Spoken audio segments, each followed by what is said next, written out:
Assalamualaikum warahmatullahi wabarakatuh. Salam sehat buat semuanya. Semoga selalu diberikan kesabaran dan ketabahan menghadapi ujian dari Allah Subhanahu wa Ta'ala. Dan juga semoga kita selalu diberikan kemudahan, kelancaran, tidak kekurangan suatu apapun buat pendengar dongeng tengah malam. Untuk yang belum subscribe, silakan subscribe ya untuk update cerita-cerita dari Pak D. Juga jangan lupa komentar dan like-nya. Untuk yang di Spotify, jangan lupa follow Dongeng Tengah Malam. Kali ini Dongeng Tengah Malam akan membawakan cerita kiriman ya. Oh ya, sebelumnya saya ucapkan terima kasih terhadap pengirim cerita ke Dongeng Tengah Malam yang bisa saya sampaikan baru sekarang ya. Terima kasih sekali untuk dibawakan di acaranya Pak D nih. Langsung ke ceritanya ya. Kali ini pengirim cerita ingin sharing kepada teman-teman semua mengenai kejadian-kejadian mistis yang terjadi di kampungnya. Jadi pagi itu di kampungnya terjadi kegemparan karena ada cerita dari Mbak Lis dan Pak Darmo. Karena beliau ini, kedua orang ini ditemui seseorang yang sudah tiada atau sudah meninggal dunia. Namanya itu Susi. Jadi kejadian ini terjadi setelah 7 hari meninggalnya yang namanya Susi ini. Susi adalah seorang gadis SMA atau semea ya. Dia sekolah di sekolah kejuruan ya. Tepatnya kelas 2. Dan Susi ini termasuk bunga desa, dalam artian bunga kampung ya. Karena termasuk salah satu gadis yang tercantik di kampungnya. Wah, yang miris dari kejadian meninggalnya Susi ini adalah dia itu meninggalnya secara tidak wajar. Karena pada waktu meninggal itu ya, dia itu ditemukan oleh kedua orang tuanya ya, di kamar dalam keadaan sekarat dengan mulut berbusa dan kejang-kejang ya. Terus di sampingnya itu ditemukan sekaleng baygon atau obat nyamuk semprot ya. Lah, tidak tahu ini bunuh diri atau gimana, tapi dari ciri-ciri yang ditemukan di lokasi kejadian ini kelihatannya bunuh diri. Selain itu juga ditemukan satu bungkus obat bodrek ya, maaf menyebutkan merek apa-apa ya. Pada waktu ditemukan itu sebenarnya Susi masih belum meninggal.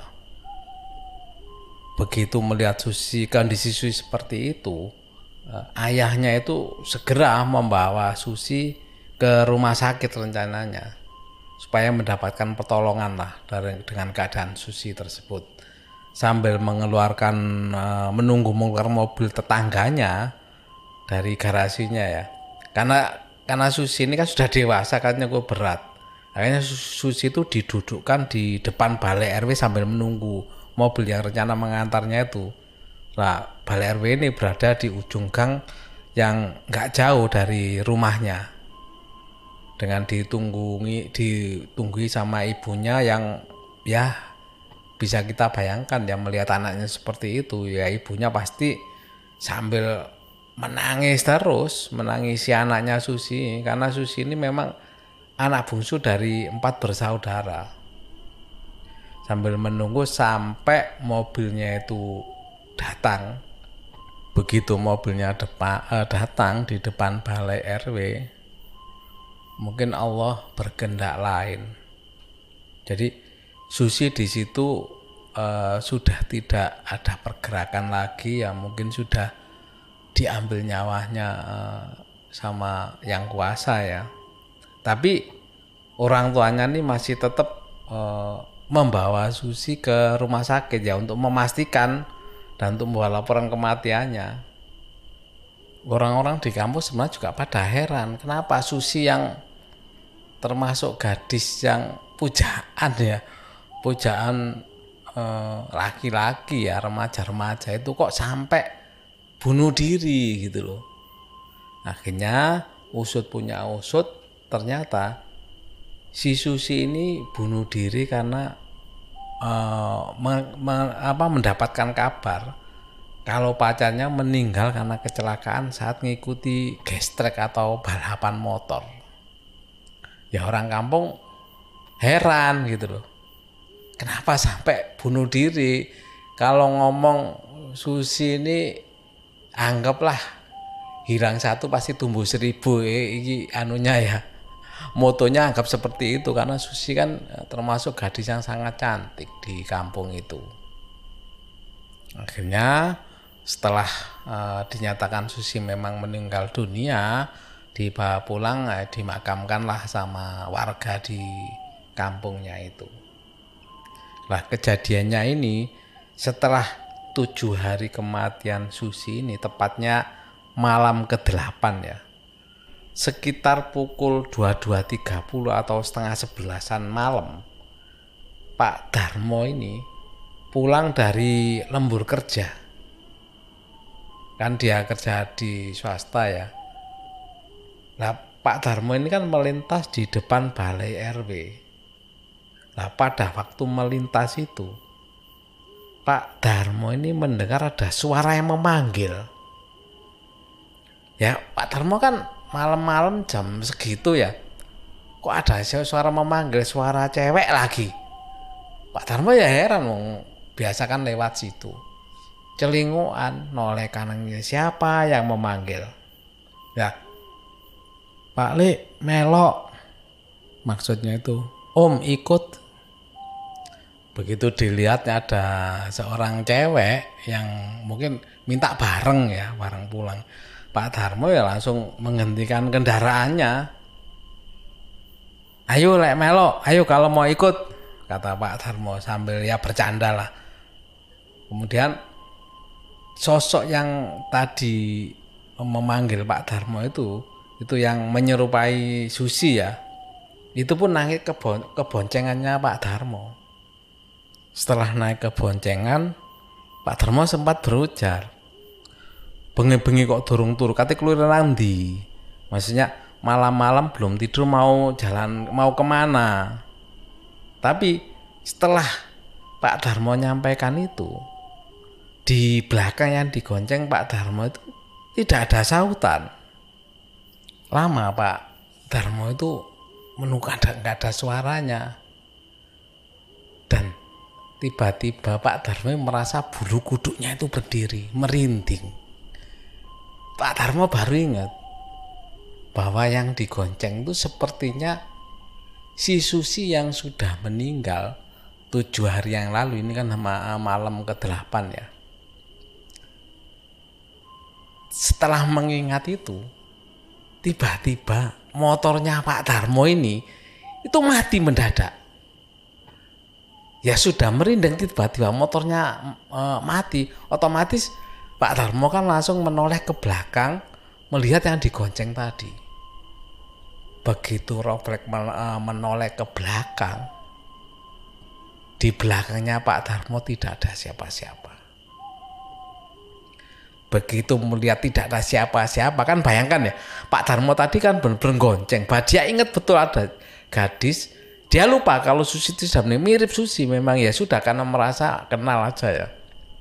Dilihat tidak ada siapa-siapa, ya otomatis Pak Darmo ketakutan. Begitu ingat bahwa Susi memang sudah meninggal di gonceng tadi, Pak Darmo langsung meninggalkan motornya, lari tunggang langgang langsung pulang ke rumah. Jadi motornya ditinggalkan saking rasa takutnya tadi.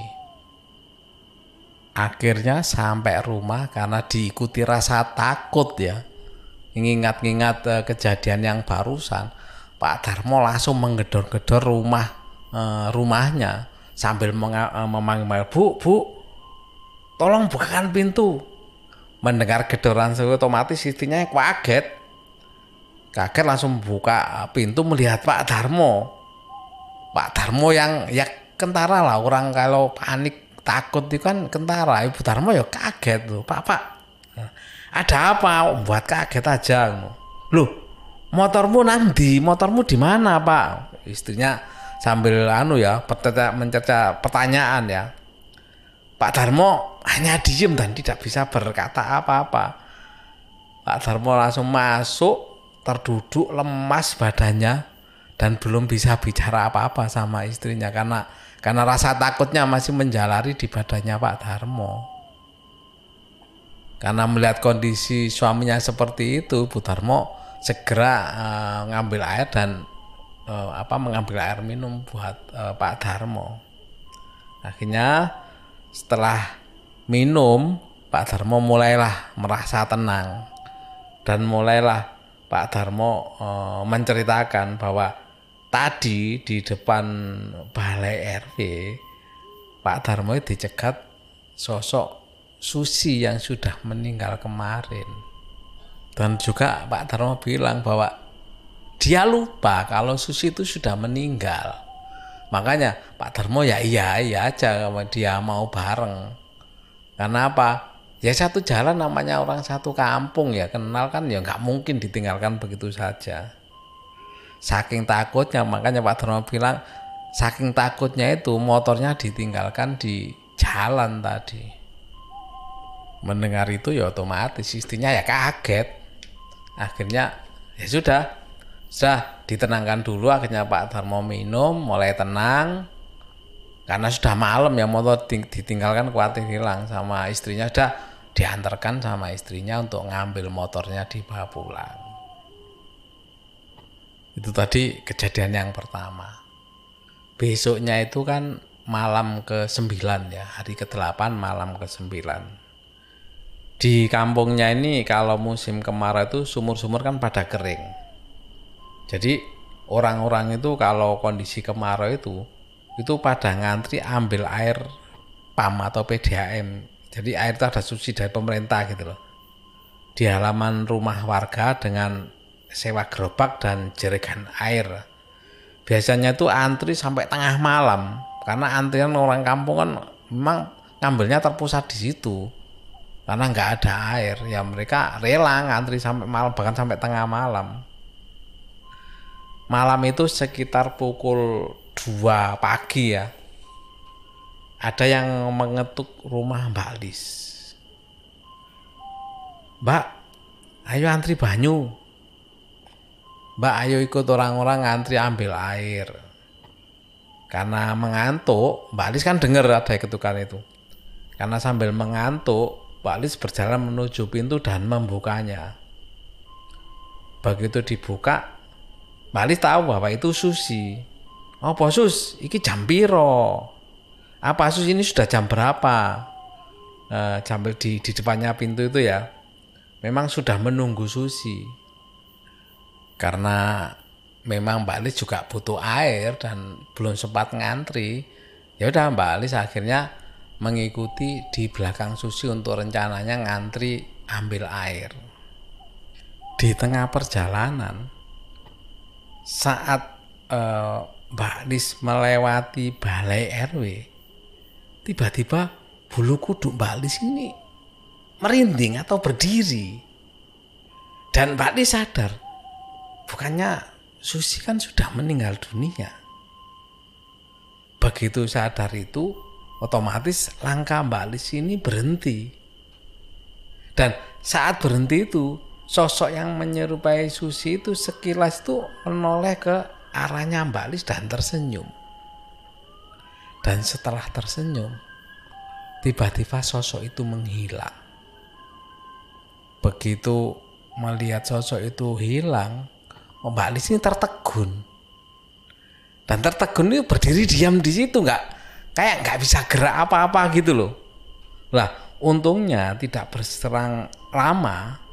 Dari kejauhan tuh suaminya Mbak Lis kebetulan kan pulang dari luar kota. Dan suaminya melihat Mbak Lis berdiri sendiri di depan balai RW. Ya suaminya heran, akhirnya suami menghampirinya. Lapo Dik, bengi-bengi jam 2 ngadeg nang kene, maksudnya ngapain Dek, sudah jam 2 malam kok berdiri di sini, kata suaminya Mbak Lis. Mbak Lis hanya diem tidak bisa menjawab apa-apa, tiba-tiba pingsan di tempat. Begitu melihat Mbak Lis pingsan, ya otomatis suaminya kaget. Loh, kok pingsan, kata saya. Ya sudah, akhirnya karena malam kan, tengah malam kan gak ada orang, akhirnya sama suaminya Mbak Lis digendong, dibawa pulang. Sampai rumah, Mbak Lis ditidurkan sambil dikasih minyak-minyak ya, supaya cepat sadar, karena suaminya juga panik. Kok tiba-tiba Mbak Lis tidak sadarkan diri, kan aneh gitu loh.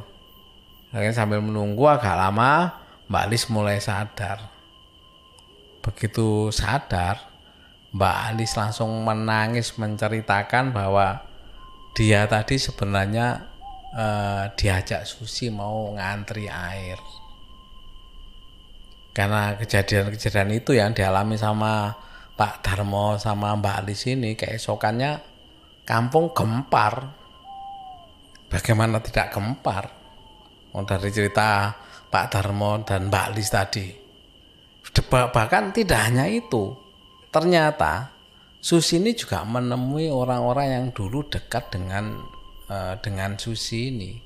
Bahkan ibu warung yang sebelum Susi mengakhiri hidupnya ya, Susi kan membeli baygon sama bodreknya di warung itu. Katanya ibu warung itu ternyata juga ditemui sama si Susi ini.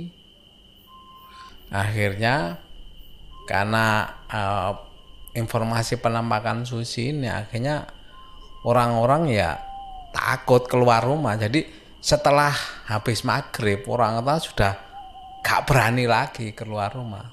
Bahkan dapat informasi bahwa ternyata Susi ini masih sering menampakkan diri di depan balai RW itu ya, kadang duduk sambil membawa payung, bahkan kadang itu berdiri diem aja di depan balai RW tersebut. Dan itu terjadi sampai 40 hari meninggalnya Susi. Dan alhamdulillah setelah 40 hari ternyata masyarakat sudah tidak melihat penampakan dari Susi yang meninggal tersebut. Itu tadi kiriman cerita true story ya, ini kisah nyata yang dialami di kampungnya si pengirim ini. Mudah-mudahan cerita ini bisa menghibur teman-teman semua di tengah kondisi saat ini ya, yang lagi kita banyak-banyak di rumah, social distancing, jaga jarak dengan teman atau yang ketemu dengan kita. Semoga menjadi hiburan, melepas kejenuhan, dan mudah-mudahan penonton Dongeng Tengah Malam bisa terhibur. Dan saya Pak D mengakhiri dari cerita ini, saya akhiri, wassalamualaikum warahmatullahi wabarakatuh.